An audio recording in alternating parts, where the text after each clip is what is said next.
All right. Well, so let me introduce myself. My name's Angelo. I live down in Southern California, Orange County, and so I'm in ministry, not in tech. And I'll start with what I do for work. So I work for InterVarsity. InterVarsity is a national college ministry, and I'm on the evangelism team. There's some InterVarsity people here. I work on the evangelism team, and my job is basically to take all the resources we use to reach, I think we hit 4,200 new believers last year and give them away to everybody and anybody that wants to use them. It's a cool job. And because we can't move forward without having partners that are using the resources that work, we can't just keep it to ourselves. So that's what I do for work, and I'll give you one example, but I'm not talking about that for this talk. Where is it? One of the tools we use for ministry with InterVarsity is called the 5 Thresholds. We give these little cards away to every freshman that we meet, like every Christian freshman. And we say, here's how you pray for your friends that are not believers. And here are the 5 steps that they typically take to follow Jesus. People typically take. It's their journey. And the relevant part to this talk is, one, you can't force people through following faith. So when I'm talking about online witness, it's not like forcing people to be exposed to different church things or Bible things or anything like that. It's helping them through their journeys in life and just knowing that there are spiritual parts of that journey. And 2, the first step is building trust, which means if you don't have trust of anybody, and you can think about it in person, you're not going to get a conversation with them. It's even more dire online. You're not going to have, if the people can't trust you, if they don't know you, why would they ever open up to you? And so just to set up. But I would say that my passion, because it's Passion Talks, is to bring hope to people that don't have it. And one way I can do that is, as you can see through my work doing evangelism.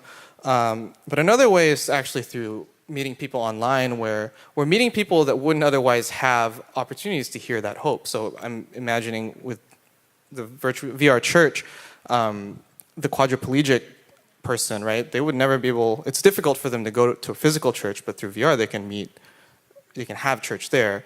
So I'm meeting people online that I would never be able to get connected to if I hadn't had this space online to connect with them. That's me last year. I gave a talk at Passion Talk. Similar topic, I gave 4 stories of how people are doing online ministry.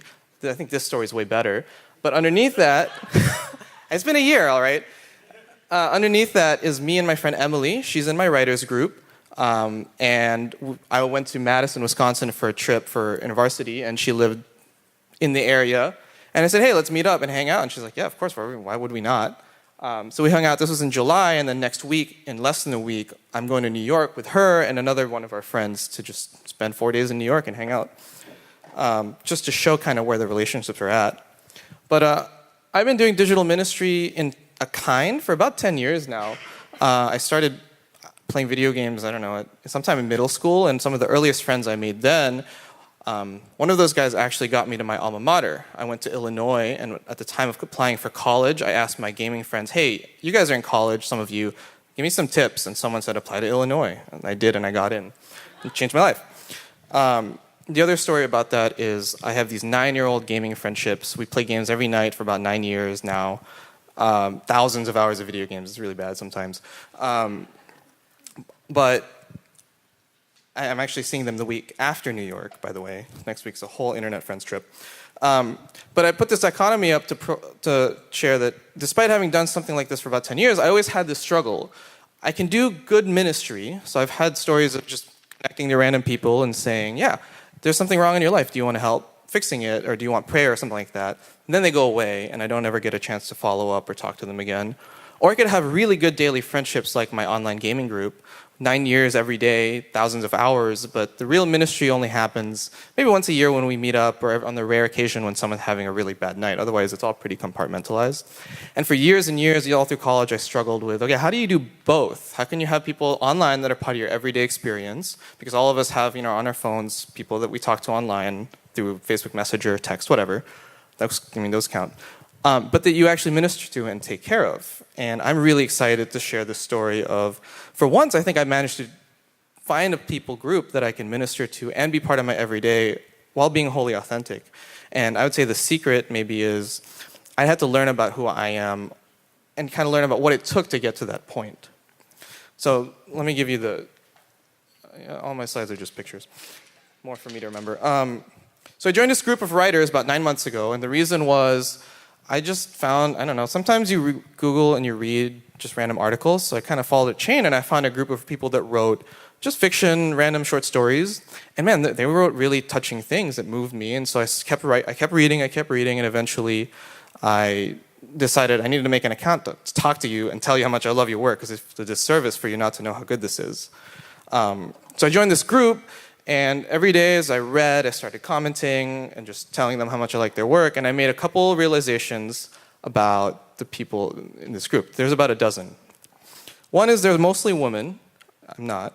And it was anywhere from college grads, just out of college, to 30-year-old mothers that were writing these stories. And it's important to notice that because I needed to realize how it plays out to have a dynamic in a group of people where it's mostly women and I'm entering a space that's not really mine. So I need to shift the way that I built the relationship with them and just earn their trust, and show them how much or what I appreciated.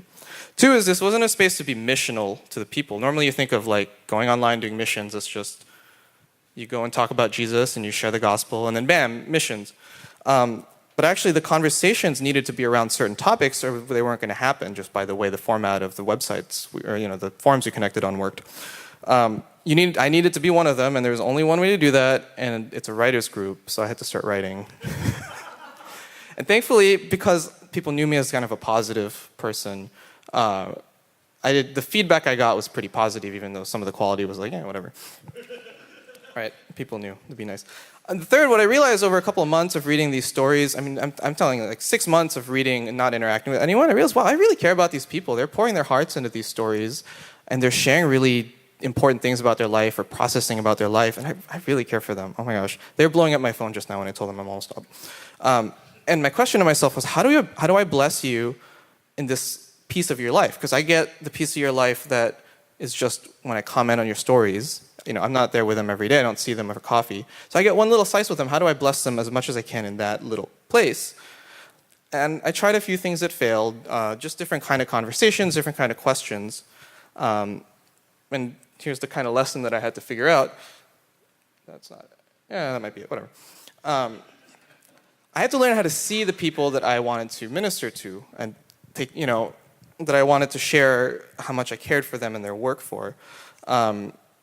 Which means I had to realize what I could bring to the group. So 12 of us, we go on a chat group, like a text chat app. And before that, in the writers group, people just posted stories and there kind of weren't really much, there wasn't much feedback going on. People would say, I love this, I love that.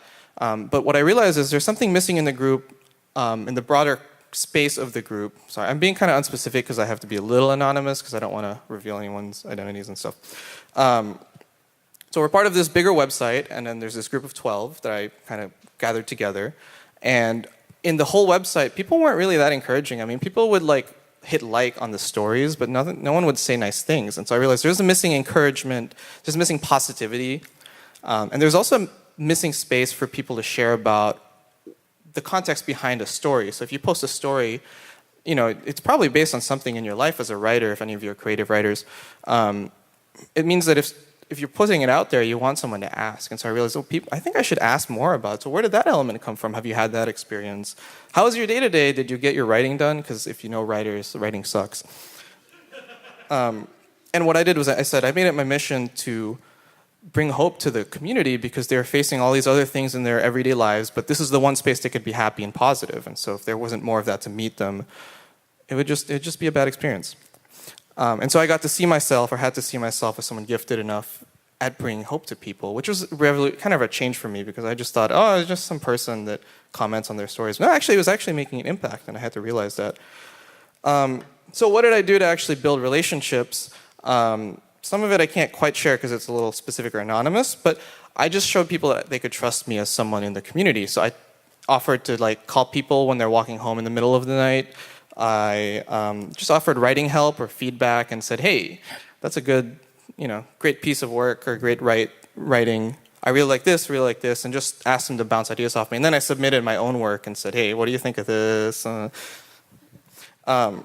And eventually, what happened was, when God sees your love for people, man, he really overflows. So there's two crazy moments that happened. One, I invited two of my friends to join a book club with me, basically. And what's funny is, so we meet on Google Hangouts just for video chat, and it was really awkward the first time we met, but it ended up being fine. But yesterday at Google, I met one of the people that worked on Google Hangouts, and I was like, hey, I got to do ministry through the thing you built. Thanks, man. That was really awesome. So because of this moment of hanging out with them on face-to-face on video chat and saying, it was like 6 hours, we just talked about books and life and everything. That moment kind of built enough trust that there's a second moment of somebody writing a book. I mean, okay, so writing a book is like really, I'm sure a lot of you have done it, but it's really hard. And this person in the community wrote 2 in the same year in the last like 7 months. Like, that's crazy, okay? And so I was like, okay, we got to celebrate that. She's one's being sent to be published, and the other, she's just releasing to us as a community just for us. It's like, okay, we're going to form a readers group for you to support your book because you wrote a whole book just for us. Are you kidding me? That's amazing. And so I invited everyone to chat, actually Discord, which is really funny that DJ mentioned it. We have a Discord. And I said, everybody get on this. We're going to read along this book together. And so we do like live readings together and all that stuff. And the first week, because I thought it would be weird and people would have to get accustomed to everyone's voice. But within a week, people were like, hey, everyone add me on Snapchat. And I'm like, why do you want everybody to add you on Snapchat? Are you crazy? People are scary and sketchy. So, and I actually had to get over my own fear of being exposed because they wanted to show, they wanted to share more of their life with me than I wanted them. I had to get over the fact that, whoa, no, this is serious. So within a week, everyone was on Snapchat together, sharing parts of their day, like narrating random things. And then within a month, everyone's like, all right, screw this. Give me your Instagrams, give me your addresses, give me your phone numbers, give me all of your info. We're going to send each other letters. We're going to support all the other parts of our lives. And it's just amazing the way that the community of 12 of us have come together just to encourage every different part. So here's what it looks like today. This was last week, by the way. Like in the last week, these are just some of the messages. I didn't share the personal ones. But people just, also, you can see there's, one of the nice things is you have to make different spaces for different things. So we have a affirmation channel and a self-care channel just to share about, how you're doing things, how you're doing, or the affirmation station is basically, if you want to aggressively call someone out and tell them you love them, that's what it's for. And every day there's just this overflow of positive messages, asking how people are doing, checking in on if people are even eating or drinking enough water. People have kids, so they'll ask how the kids are, how the parents are. And it's just become so amazing to be part of this community of people telling each other every day, I love you guys, you are my people. And I never would have known for that to happen in the past 9 years of trying to make online friendships. So I guess what I should say is 2 things that I want to leave you with. One is the things that you build, for those of you that are builders, have an impact, right? We wouldn't have been able to do this if we didn't have a platform to share our writing. Wouldn't have been able to do this without having apps to text kind of anonymously just to build enough trust, or to do Snapchat or Google Hangouts to share video and voice, all that stuff. And 2, this isn't really a unique group. I mean, there's a lot of these groups on Discord or gaming or whatever, other websites, creative websites that get together and just form support communities. Like, that's not the unique part about this. What I want to leave you with is that there are people that you can't see physically that need hope, and we need to go to them too if we're going to do effective ministry and if we're going to reach everybody in every corner of every campus, which is InVarsity's motto. It's not enough just to look around you physically. You have to also think about where else you're spending your relational, social, and emotional time. And most of the time, it's also online, because how often are you on your phones? So this isn't a unique group. It's just my group. I love them to death. I'm meeting up with 3 of them next week, and I'm so excited. It's going to be a really good time. So yeah, with that, thank you.